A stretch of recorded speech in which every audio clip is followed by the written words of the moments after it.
Callum Lyle sends it in Australian 5. It says that Maggot playing Doctor Who. Why are people like him so desperate to be oppressed, like in the 50s?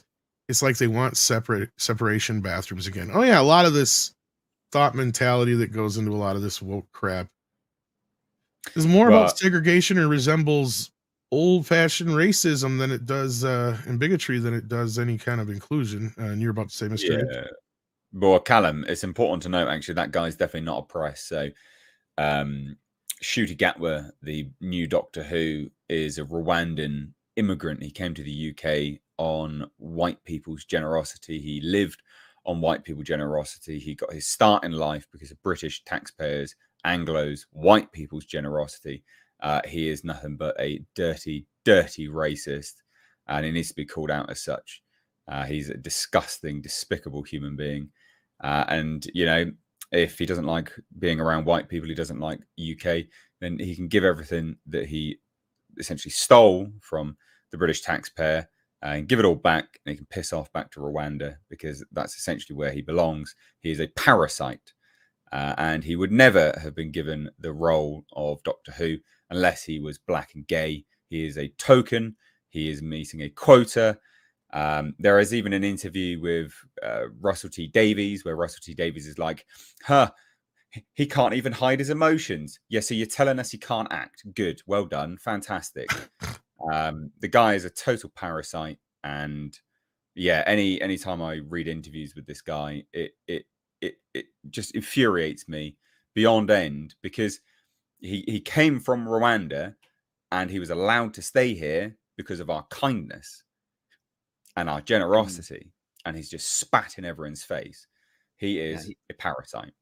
He took advantage of it. And to elaborate a little bit more, a lot of these people that claim to be oppressed or want to be oppressed are actually conflating the concept of the underdog, because generally people like underdogs, but they don't like them when they're inauthentic. And that's what the whole woke aspect of the oppression is that it's an inauthentic underdog.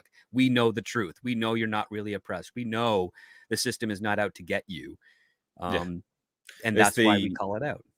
Yeah, it's the adage of the demand for racism far exceeds the supply. So, you know, they constantly preach how oppressed they are and how racist everything is. You wouldn't even be in the country if we were racist, mate. All right? But you keep yapping, son, because all that will happen is you will artificially manufacture people and sort of people's hatred towards you, right? You wouldn't be in the country if we were racist. You just wouldn't be here. The guy's a scumbag. I hate him. Yeah, he's awful. Absolutely. And awful. What I found was funny is him coming from Rwanda. It's like, dude, you should really know the difference. Yeah. Yeah, he should. Yeah, absolutely. I mean, there's such a rank hypocrisy about this chap. Rwandan. He's talking about corrupt politicians sowing seeds of hatred. Mate, Rwanda, politicians, hatred, really? Come on. The absolute gall of it, the audacity. So, yeah, he's a racist and he's a scumbag. So, yeah, that's your new Doctor Who. And no one will watch him. Well, no one will watch him. And they're getting out in front of it already now because they know no one's going to watch it. They haven't, as far as I'm aware, they've not released the viewing figures for the special properly. The special which he aired in. I don't think that they've released the long-term views, which they normally do. They always do. They're getting out ahead of this. That he's literally got. There's an interview. This is part from that interview anyway, where he's going, "Oh, if you don't like a black guy being cast, then you're just not a fan. And just switch off the TV. Don't watch it. Yeah, good, fine. Your terms are more than acceptable. Absolutely more than acceptable." Yeah, well, we won't watch it. Why would we watch this crap? Why would we watch this gay black man who was only hired because he's a gay black man and he can literally only play one character? Who's that? Sorry, who's that? Oh, a gay black man. What fantastic. What a great actor. My God. And if you don't like my politics, don't buy my book. Problem solved. Exactly. Literally just that. Exactly. Yeah. Why? I tell you what, I'd be more impressed if this guy, right, this twink, could actually play, I don't know, a straight black man, then I'd be like, wow, okay, good. You're a good Right. actor. But he can't. I'd want to see him play a straight white man. That would be impressive.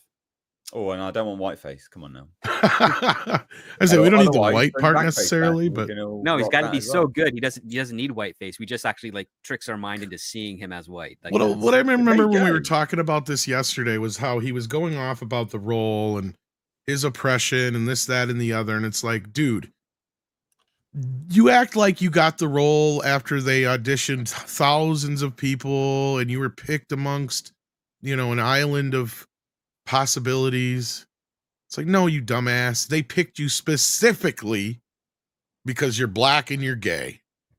But how does that feel? I reckon, yeah, well, but this is the thing, right? I reckon these people that do get hired for this stuff, part of them knows this, right?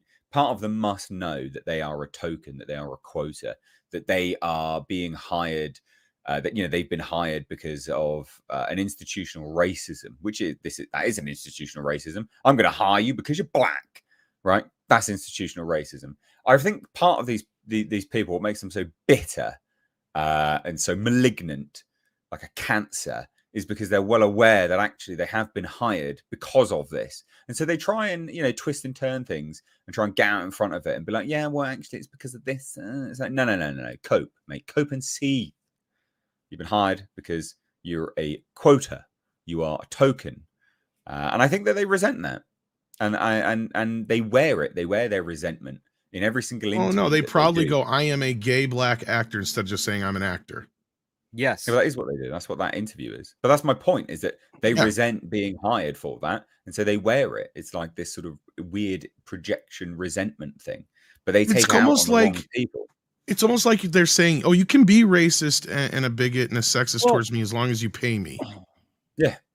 Well, in defense of the specials, right? A lot of articles came out for the people that are in the cope and seethe mode that are talking about how to make sense of the Doctor Who ratings, trying to excuse the massive fall in the observable audience, right? And we talked about this all the way back in December, but it's like they're like, well, first you have to wait for the 7-day ratings, and then you have to look at it in context of now, and overall TV viewership is falling, and these numbers compared to history are, don't mean anything because they're still in line with the number of people that are watching TV. They're a good percentage of those people that are still tuning in to their licensed bologna sausage programming on the propagandist television networks that exist in the UK. So, they're already playing defense for the giggle, and the other special episodes that happened around this time. I stepped out of this when Jodie Whittaker walked in the door. Was never going to do this again.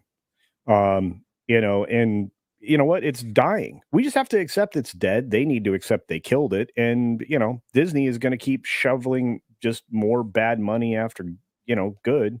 And there you are.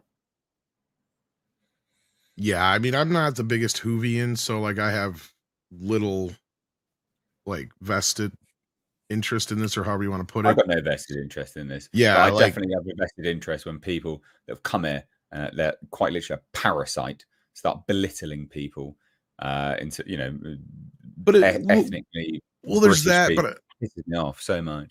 But I'm also watching this from the outside, seeing exactly what's happened to Star Trek and Star Wars, and now Marvel and a few other properties. Literally everything. It's the same thing. And I'm seeing it happen. So I empathize with the fans, right? I feel bad. I do. I truly do. Because this is almost one of the worst of the bunch. Like if I had to sit there and somebody goes, which one of these franchises has been destroyed the worst by the woke? I think I could honestly say without a doubt, Doctor Who, right? Like, I mean, if there's one that they have just destroyed the fan base, eroded what it was. I mean, Doctor Who is an institution as far as I'm concerned, right? Like to me, it's like you're fucking with Sesame Street and Apple Pie, only it's for, the British audience. I get it, right? Like I could understand how it could upset an entire group of people, a large group of people. And it goes beyond the UK. I get that too, but I'm just saying, I understand how this is like your guys' Star Trek. This is your guys' Yeah, well, I mean, sci-fi. in the UK, it's like furniture, isn't it? It's just Yeah, like it's you always said, been there, and it's it's like, you know, between Bond and Doctor Who are two of the probably most, you know, British things I could think of that ever came to the US since us. So, like, you know, I mean, growing up, I'd see the Doctor Who stuff and I'd be like, oh yeah, okay, I get it. You know, that's really cool. It's sci-fi, but it just wasn't my thing. But it has a ton of fans, and you guys are very like, I've had a lot of fans of Doctor Who like try to literally give me the episodes on discs and stuff and tell me to watch it. And, you know, you guys are very you like try to create new fans is what I'm trying to say. Yeah, compared to a lot of other franchises. Well, you know, sod this guy, sod Russell T Davies, sod the BBC, sod it all. Burn it all down. Yeah. This clip was taken from Midnight's Edge in the Morning, which streams live every Monday, Wednesday and Friday at 9 AM Pacific Time on the Midnight's Edge main channel. There you can send in your live questions and comments before clips and full stream replays are uploaded to Midnight's Edge live archives. We are also on Twitter, Rumble, Odyssey and Facebook, so smash that like, help share, subscribe and join us.